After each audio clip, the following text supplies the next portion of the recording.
Ruthless Render, a story that was clearly inspired by Chainsaw Man and JJK through the lens of DD Mark. What's going on, everybody? Welcome back to the channel. It's your boy Marshulartz here yet again. The goal is to reach 1,000 subs. That is the goal. We're at 165 right now and counting. Appreciate everybody who has been subscribing recently. And I really do want to kind of go into more of this story of Ruthless Render. Now, as I said before in my last video, this isn't just about art when I'm giving this criticism or critique to Ruthless Renders. To DD Mark's Ruthless Render. This is more so about the artistic style, the character illustrations, the panelization, the fukudashi or bubble placement. There's all these different elements to creating a manga than just the art, and I cannot stress that enough. And that's something you're going to hear throughout all my reviews through things. And I got some exciting reviews for you guys in the future, as I've already started to set those things up. But getting into it, Ruthless Render Chapter 2. That is what we're going to be talking about today because I really wanted to kind of go over that. So let's kind of get into, well, actually before that, just so you guys know, I do normally stream Sunday through Thursday, and we did do a stream earlier today. If you want to check that out, be sure to go do that. I draw my own manga, Penguinboy, and you can go read other stuff on lumento.net. But let's get into this. Let's get back to this boom bap here. So yeah, Ruthless Render, I thought it was really cool. I remember seeing the second chapter inside the book. I don't think any of the chapters inside this book are actually colored. And this actually is a piece of artwork in the back of the book, which I thought was pretty interesting. I thought it was an interesting touch.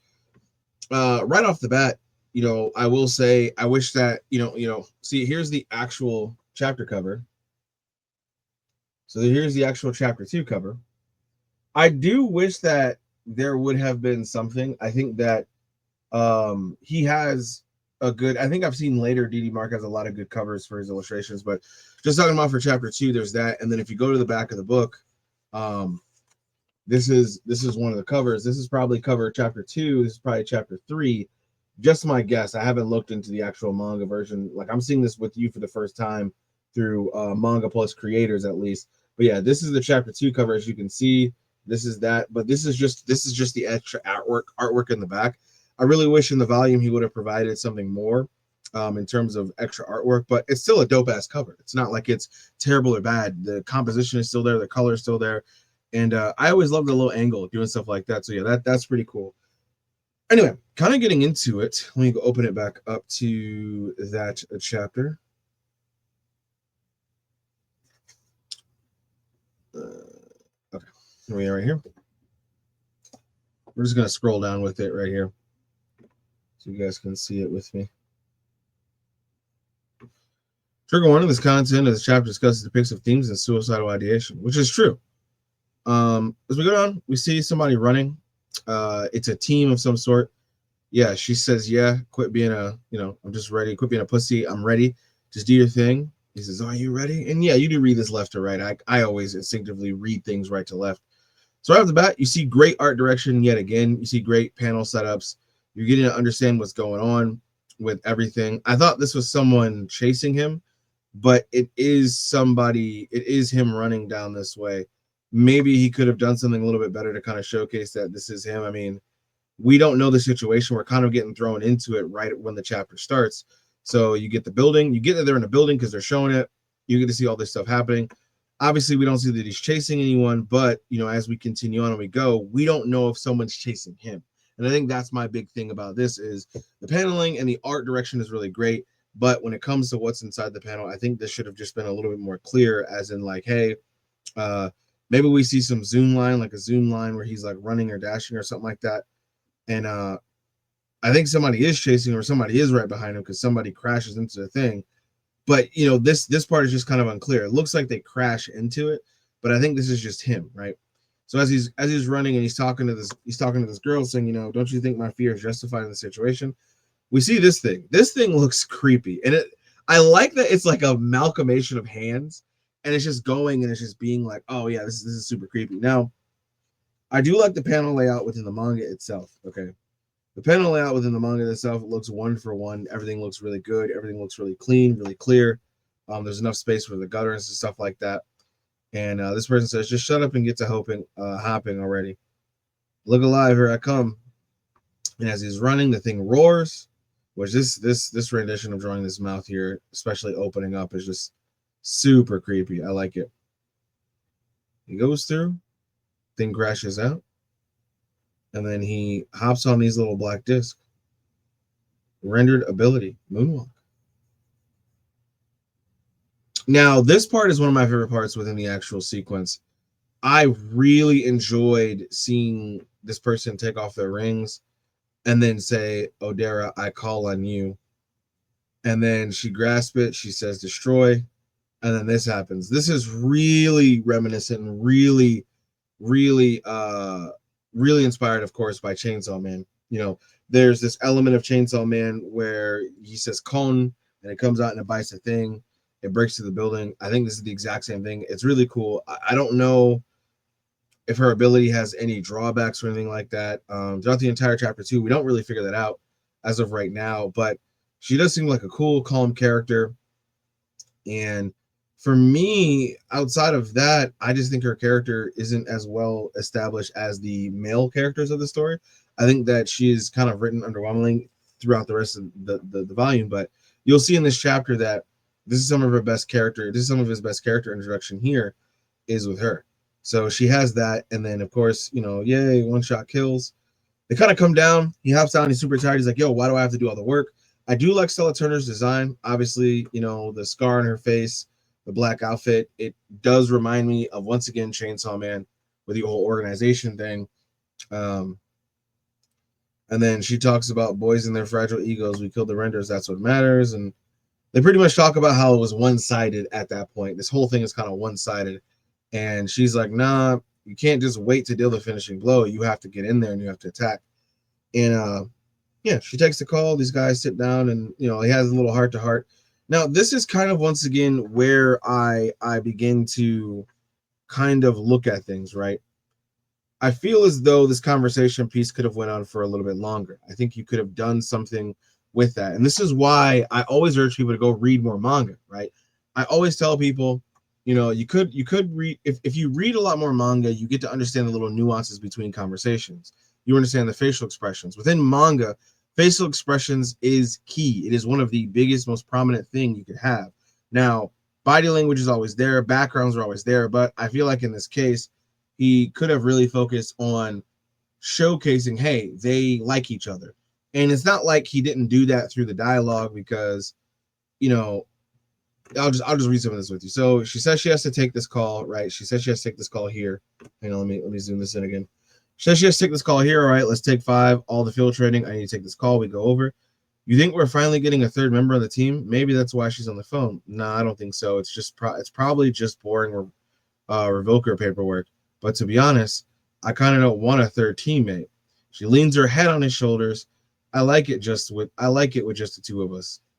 He says, yeah, I like you. I mean, I like just being with you. I mean, in a team. I like being with you together on a team, just the two of us. And she kind of has the same face and everything like that, which I think he could have changed the facial expression reacting to, which should have shown her reacting to what he's doing. And of course he dies of embarrassment. He says, hey, I've been meaning to tell you for a while. Yeah, what is it? He's like, I think obviously that moment is interrupted. Now, this is a big missed opportunity for me. First off, when it comes to the manga, I think that it's a very much really good. I think that, you know, he's not really thinking about his page retention here because them being interrupted should have been the last frame of the panel. So what I mean by that is you have the beginning of it with these two talking, and then the next page happens where she says, hey, I like it to be just two of us. You have this page here, and then in the middle of the beginning of the next page, they get interrupted. And I think that should have been something that was saved more for the actual page retention side. So let me show you exactly what I mean by that. So whenever you're doing a page setup for a manga like this, right? So here we have the 2 pages. Let me full screen it. So here we have the 2 pages, right? Down here in the bottom corner, in the bottom left-hand corner, because we're reading this left to right, this is a good page. This is a good page turner, right? You want to see his reaction after this. When you turn the page, you get a good reaction here, right? And I think that there should have been more conversation before she comes and interrupts. Because when we get on that panel where he says, I think I I think that should have been something to where we see this, we showcase the characters, facial expression, stuff like that. Let me kind of show you what I'm talking about. So within seinen romance manga, there's always these conversation thought pieces, right? And I'm going to kind of showcase this to you. Now, this is called Nakamura-san, the Uninvited Ganryu. So within these, you actually get to see a lot more facial expressions, okay? You get to see a lot more facial expressions. You get to see some word bubbles. And this is something that a lot of people don't do. I talk about this to my team all the time, is using imagery like metaphors in some cases. You don't have to showcase the character's face. You can showcase an article of clothing. You can showcase what's in their hand. You can showcase all these other things, these things that tie into it. We see it all the time when we read manga, but we actually don't know how to tie those into our stories. What should have happened is she should have been fidgeting with one of her rings or something like that. When she said, I don't want a third teammate, instead of saying, I just like it, or instead of her leaning her head on her shoulder and then her looking up and saying, I like it with just the two of us, she could have been fidgeting with her ring, feeling nervous to even say that. Now, obviously, she seems more like a confident character. She seems very resilient in how she is, but to give that nuance of they like each other, to space it out, to allow the scene to breathe, to actually have a beat or a moment within the scene, you could have done that. Just like in this scene here, we get to see the fireworks in place of them. We get to see this character holding the fireworks. We get to see the fireworks actually lit. And then even though we do get to see the characters throughout, where sometimes their eyes are hidden, sometimes the background is different because it's not just the actual white background. It's more of a background with different effects and artifacts there to showcase the emotion. And even then, you kind of lose the character's eyes. Like I said, let me turn off this light. I apologize. You kind of lose the character's eyes, like I said, and you just got to get to see just the emotion of the scene. And I feel like that's not something that's really given with this context. This is supposed to be two prominent characters that we spend a little bit more time on. The same issues that we see in chapter 1, we're now seeing in chapter 2. Now, granted, D.D. Mark could learn from these things. He could learn from this. And I think that giving those characters more time and reading other manga like, seinen romance or josei, or like things that actually have, because shonen has this exact same thing too, but things that actually have more character development. I mean, look at Chainsaw Man 2, since he's inspired, or Chainsaw Man Part 2, since he's inspired by Chainsaw Man. Chainsaw Man Part 2, I feel like, does a really good job at reintroducing Chainsaw Man and the main character of that story, giving them moments like the whole date scene that they had in the zoo. That whole thing could have happened, but it seems like in this case, he kind of opted out for just making like, oh, I kind of want to make it embarrassing. It's kind of goofy. It's kind of funny. Haha. But like, we get no artifacts in the background. Oh, I'm sorry. We get this artifact here. Oh, you can't see it. I'm so sorry. We get this artifact here. That's behind his head. Second panel. You can't see my mouse. I didn't know that. Second panel in the middle behind his head after she says, I like it with just the two of us. You get those artifacts kind of there, but get some artifacts in front of the characters to really make it prominent and make it a little bit better. I do like this scene because it's really funny, it's really charming, it's really heartwarming, but to push it, and a lot of what I'm talking about is going to be within the context of doing what you want and keeping it the same, or keeping what you want within the thing, but pushing it even more, pushing it even further and saying, oh yeah, I like you. I mean, I like just being with you. I mean, in a team, I like being with you together on a team, just the two of us. I really think her facial expression should have been different. And it might seem like I'm harping on these, but I really want to reiterate and showcase to people that these are things that you want to think about as you're creating your stories. So yeah, they get interrupted and this whole thing goes through. And like I said, the page retention should have been there to where we turned into this lady interrupting a moment, not it happening in the middle. And because it happens in the middle, it just kind of feels like there's no real story beat there.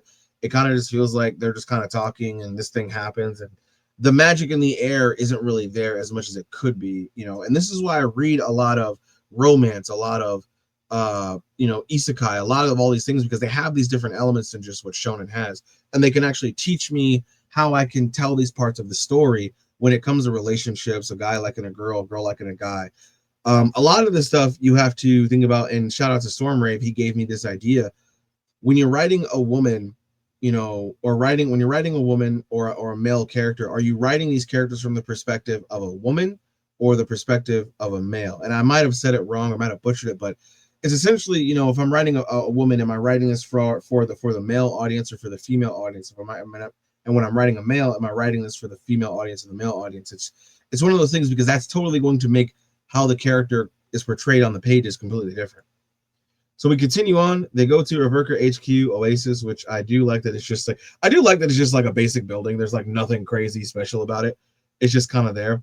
But this is another scene where it feels like that JJK inspiration. So if we scroll back up, at first it was Chainsaw Man with the cone kind of bite, which is still pretty cool to me. I do like how DD Mark took something that he liked, that he thought was really fucking cool, and put it into his own work. And he made it unique. He made it unique to his work. People are going to say whatever they say. That's always going to happen.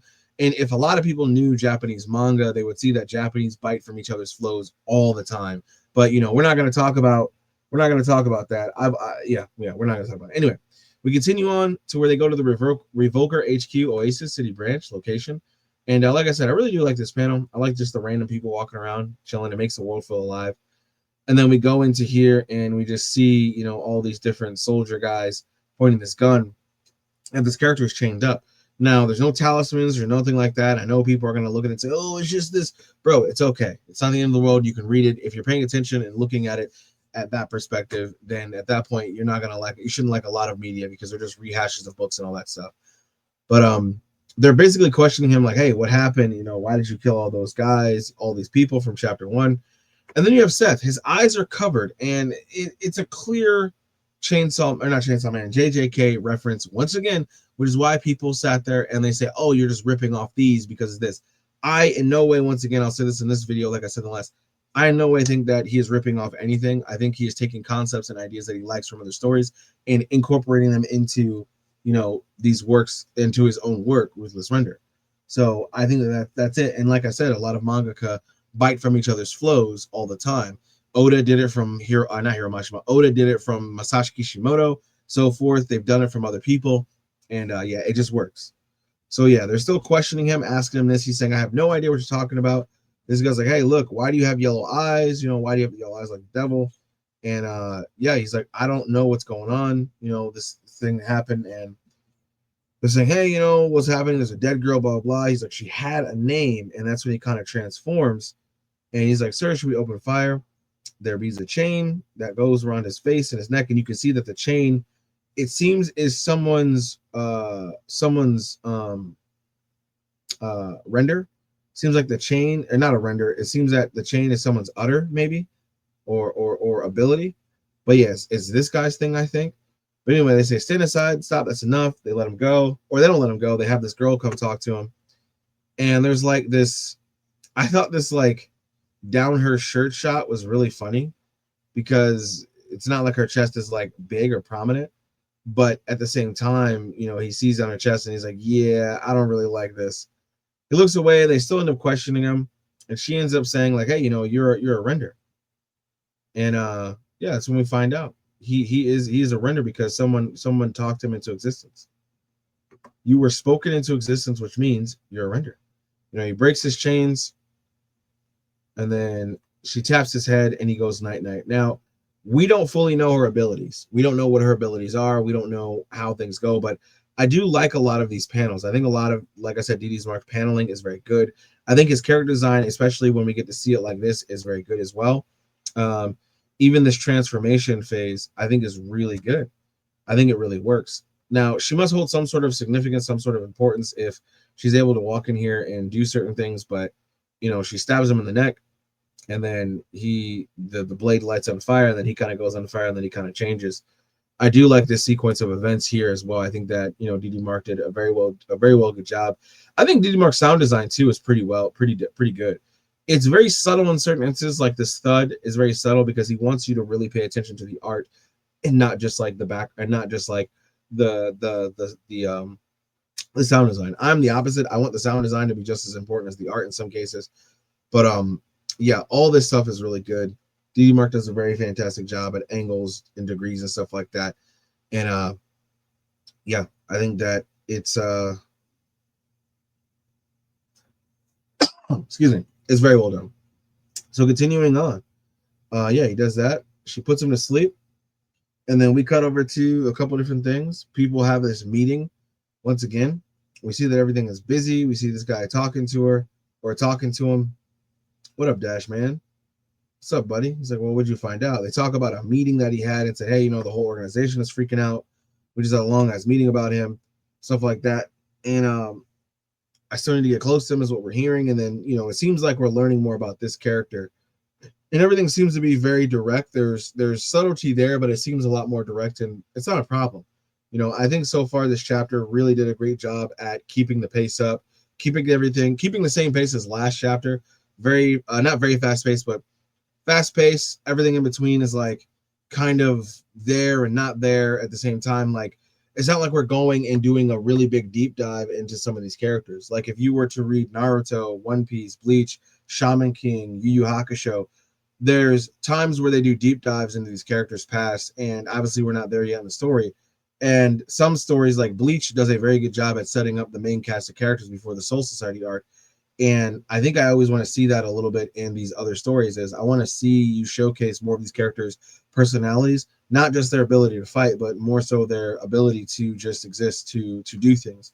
And I think we lose a little bit of that in this chapter when it comes to the other two talking and doing stuff. But it's okay. It's not the end of the world. It's just something that I think DD Mark can learn from. If you ever watch this video, if you're watching, DD Mark, shout out. You do great work. But it's something I hope he can learn from, and he can look at other manga that he likes and sees the characterization, sees that they give pages and pages of these characters talking and doing dialogue, and they showcase these other elements of their work to kind of give more characterization to these characters. So yeah, let's continue. Anyway, we see his heart squeeze because he's saying death day tomorrow. Maybe finally tell mom. So he's crying. He something's going on. He composes himself. He walks in. He sees this guy standing up on a chair. He sees the rope. Well, are you actually going to do it? No, I lost someone I loved and I thought I'd be sadder, but I'm not. He gets down. They talk about it.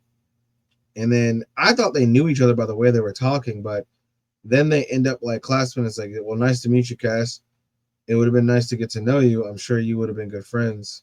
I'm sure we would have been good friends. Wait, what do you mean would have?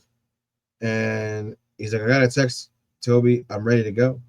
Like, and these two see her, but it's like, once again, it's like my problem with this is I guess both of them are awestruck, but there's nothing in this panel. This panel looks like a regular illustration. It doesn't signify that she is this drop dead gorgeous beauty to him. Even if DD Mark wanted to have this panel, I think he could have this panel. He could show the reaction, and then he could show like a very big close up of like, her face or like a bust shot of like her bust up to her face, showcasing her beauty, showcasing how she looks in his eyes. And that's what you get in most of the shonen, or that's what you get in other iterations of manga that are, seinen or josei as well. You kind of get these beauty shots of these characters being able to basically sell and exaggerate the how someone feels about them. So yeah, he ends up going, and yeah, like I said, her character just kind of feels. The other two I like, but her character by itself just kind of feels like dry. But I mean, like maybe that's just how, like I said in the last video, maybe that's how DD Mark wanted to portray her. Anyway, they leave, and that's kind of the end of chapter 2. So yeah, they go and they leave. This thing drops down from the ceiling and is looking at them, and yeah, it's pretty. It's the end of chapter 2. I mean, like I said, chapter 2 is really good. There's not a whole lot different from chapter 2 of the manga versus what you see in here. It's mainly just about retention pages. Retention pages are basically if you have when you have 2 pages going side by side like this, your retention page is always going to be the last page, the last panel. It's going to be the last set of panels or the last panel that is supposed to help you turn the page. It's supposed to make you turn the page. So a retention page is the page that where the retention page for manga is always going to be either right, the bottom. It's going to be if you're reading right to left, it's going to be the bottom left panel. That's going to make you want to turn the page. And if you're reading your manga left to right, it's going to be the bottom right panel that makes you want to turn the page. It's going to be something, a scene or a word, or maybe someone who's walking into there is going to be setting it up. And I think the biggest thing so far that I've read about this manga is, while I think he has some page returners here and there, and it's not like you need him on every single page, I do think that, you know, there's a clear missed opportunity where DD Mark should be looking at his pages and saying, okay, on these two spreads, I want to set up, you know, them all meeting and doing this. And the next spread, I want to make it be where she's this beautiful icon, and the guy with dreads ends up seeing the main character, Cass, and saying, oh, okay, you like my girl, I don't like that. Or you like the girl I like, I don't like that. Like no, I'm not with that. So to me, it's just like there's more that he could have done to expand the characterization of this. Now, don't get me wrong, I'm only 2 chapters in, or I've read 4 chapters, but we've only reviewed 2 chapters, and I think that all in all, there could definitely be more there for what he's looking for. So yeah, that is the review. I appreciate everybody coming here to check out. If you want to check out my work, you can go ahead and look at Penguinboy. It is over on themento.net. You can actually buy volume 1 right here. And yeah, all volumes ship out at the end of the month if you do end up buying a volume. So don't feel like, you know, anything as crazy is going on. But yeah, we do ship it out. This is over 200 pages of my volume 1. Volume 2 is actually being put together right now, and I'm currently drawing volume 3. Right now I'm on chapter 14 of my work. So yeah, you can head over to lumento.net. You can read all 13 chapters of Penguinboy free, and or you can buy a copy and read it that way. And yeah, you can go read other stories. Today, actually, Psycho just dropped at 5 p.m. as of the time of this recording. It is now 6:34. So yeah, it dropped today. But by the time this video comes out, it's probably going to be a week removed. So yeah, go check out Psycho chapter 3. Chapters 1 through 3 are out. Go check out Akuronin. Go check out Rikusen. Go check out the other works by other talented artists underneath my publication, lumento.net. And the goal is to get to 1K subs. So please, if you like this content, please be sure to sub and leave a like, a comment, a follow, a share, all that stuff. Appreciate you guys. Hashtag Penguin Nation. We